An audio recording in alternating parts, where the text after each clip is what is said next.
সবাইকে স্বাগত জানাই আজকের এই অনুষ্ঠানে। জাতীয় শ্রমিক সংগঠন ছাড়াও উপস্থিত আছেন, আমি তাদেরকেও স্বাগত জানাচ্ছি। প্রতিনিধিরা বক্তব্য রাখবেন। এখানে এই অনুষ্ঠান আয়োজনে আইএলওর সহযোগিতার জন্য তাদের ধন্যবাদ জানাই। বিলস আপনার সেক্রেটারিয়েট হিসাবে গুরুত্বপূর্ণ ভূমিকা পালন করেছেন, তাদেরকেও ধন্যবাদ। সম্মানিত অতিথিবৃন্দ এবং সুধীমণ্ডলী, আলোচনা আমার দীর্ঘায়িত করার সুযোগ নাই। এ ব্যাপারে আমাদের এই অ্যালায়েন্সের যিনি সদস্য সচিব এবং শ্রম সংস্কার কমিশনের যিনি প্রধান ছিলেন, বিএলসির নির্বাহী পরিচালক সৈয়দ সুলতানুদ্দিন আহমেদ সাহেব আপনাদেরকে আমাদের এই শ্রমিক ইশতেহার সম্পর্কে বলবেন। আমি একটুকু জানাতে চাই আপনাদের যে বাংলাদেশের শ্রমিক আন্দোলনে যারা দীর্ঘদিন ধরে গুরুত্বপূর্ণ ভূমিকা পালন করছেন এবং শ্রমিকদের স্বার্থে যারা দীর্ঘদিন ধরে কাজ করে চলেছেন, তাদের সবার সাথে আলোচনা ক্রমে, সবার সম্মতি ক্রমে এই শ্রমিক ইশতেহার প্রণীত হয়েছে। এই শ্রমিক ইশতেহার আমরা বাস্তবায়নের লক্ষ্যে যারা প্রাসঙ্গিক, যারা গুরুত্বপূর্ণ, আমরা তাদের সহযোগিতা চেয়েছি। আমরা জানি যে বাংলাদেশে মাত্র মাসখানেকের মধ্যে একটা জাতীয় নির্বাচন অনুষ্ঠিত হতে যাচ্ছে, আর এই নির্বাচনের মাধ্যমে যারাই রাষ্ট্র পরিচালনার দায়িত্বে আসবেন, এই শ্রমিক ইশতেহার বাস্তবায়নের পুরো দায়িত্ব তাদের উপর বর্তাবে। দায়িত্বে আসবেন না, আমরা মনে করি তাদেরও অত্যন্ত গুরুত্বপূর্ণ ভূমিকা পালনের সুযোগ রয়েছে। তারা সংসদে এবং সংসদের বাইরে তারা এই শ্রমিক ইশতেহারে বর্ণিত শ্রমজীবী মানুষের যে আকাঙ্ক্ষা, সেই আকাঙ্ক্ষার কথা তারা পুনঃ ব্যক্ত করতে পারবেন এবং যেখানে যেভাবে সম্ভব তারা এই ব্যাপারে জনমত সৃষ্টি করা, এই ব্যাপারে প্রভাব বিস্তার করা এবং এই ব্যাপারে চাপ সৃষ্টি করার ক্ষমতা রাখবে। এই কারণে আমরা বাংলাদেশের প্রায় সব রাজনৈতিক দল এবং জোটের কাছে আমরা ইশতেহার নিয়ে গিয়েছি। অনলাইনে পাঠানো হয়েছে, ব্যক্তিগতভাবে যাওয়া হয়েছে এবং আমরা সকলের সহযোগিতা চেয়েছি। আমরা যে দাবিগুলি, যে প্রসঙ্গগুলি, যে আকাঙ্ক্ষাগুলি এই ইশতেহারে ব্যক্ত করা হয়েছে, এর কোনোটাই খুব নতুন কিছু নয়। বহু বছর ধরে, বহু যুগ ধরে এদেশের শ্রমজীবী মানুষ এইসব আকাঙ্ক্ষা বাস্তবায়নের জন্য দাবি করেছে, আন্দোলন করেছে, জীবন দিয়েছে, কিন্তু সবগুলি এখনো অর্জিত হয়নি।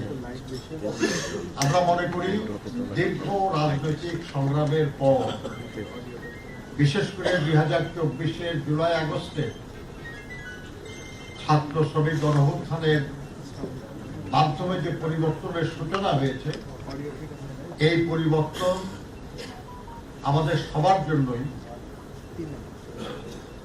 সুযোগ সৃষ্টি করেছে আকাঙ্ক্ষা পূরণে।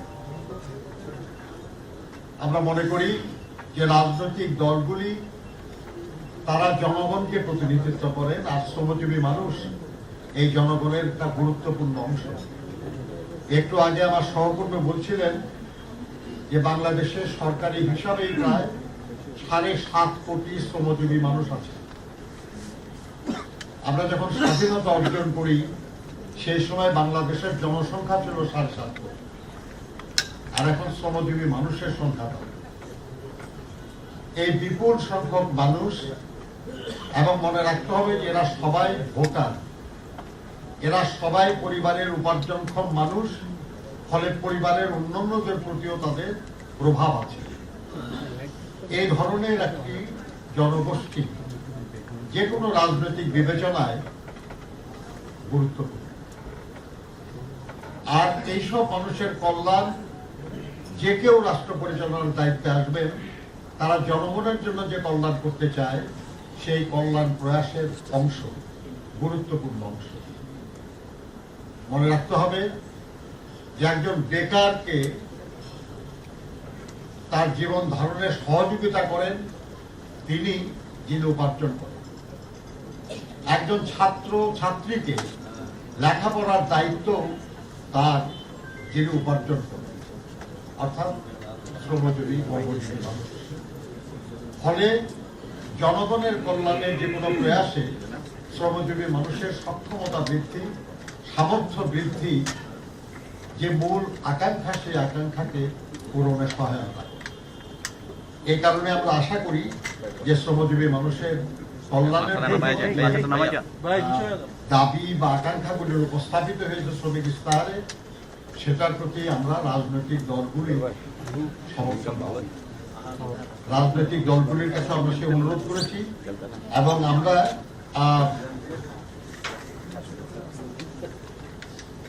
আবার আমি বলছি যে কেউ হয়তো এটা বাস্তবায়নের দায়িত্ব পাবেন, কেউ হয়তো সেই বাস্তবায়নে সহযোগিতা কিংবা চাপ সৃষ্টির অধিকার পাবেন। যে যে অবস্থানেই থাকবেন আমরা তাদের কাছ থেকে সেই সহযোগিতা যাতে করে আমাদের এই আকাঙ্ক্ষাগুলি পূরণ হয়।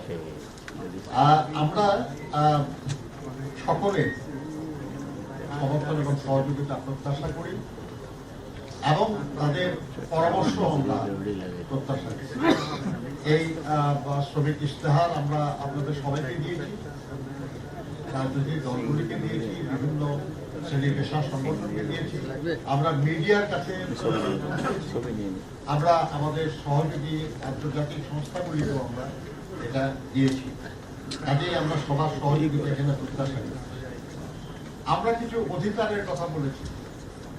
এই সব অধিকার আমাদের দেশের সংবিধান, আমাদের দেশের প্রচলিত শ্রম আইন এবং আমাদের দেশ রাষ্ট্র হিসাবে যেসব আন্তর্জাতিক প্রতিশ্রুতি দিয়েছেন, বিভিন্ন কনভেনশন এবং কভেনেন্ট রেটিফিকেশনের মাধ্যমে, তার আলোকেই আমাদের এই সব আকাঙ্ক্ষা। এখানে কোনো কিছুই এমন বলা হয় নাই যেটা করার দায়িত্ব রাষ্ট্রের নাই। রাষ্ট্রের দায়িত্ব আছে এসব করা, কিন্তু দুর্ভাগ্যক্রমে বহু বছর, বহু যুগ রাষ্ট্র এই দায়িত্ব পালন করে। আমরা আশা করব যে এই পরিবর্তিত পরিস্থিতিতে যারাই দায়িত্ব পাবেন তারা রাষ্ট্রের এই অনিবার্য দায়িত্ব পালনের উদ্যোগ দেবেন, শ্রমজীবী মানুষ সহযোগিতা করবে। একটা রাষ্ট্রের উন্নয়নে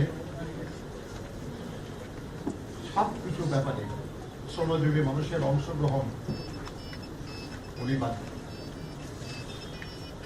আমরা আমাদের চারপাশে যা কিছু দেখি এর কোনো কিছুই শ্রমজীবী মানুষের স্পর্শ ছাড়া তৈরি হয় না।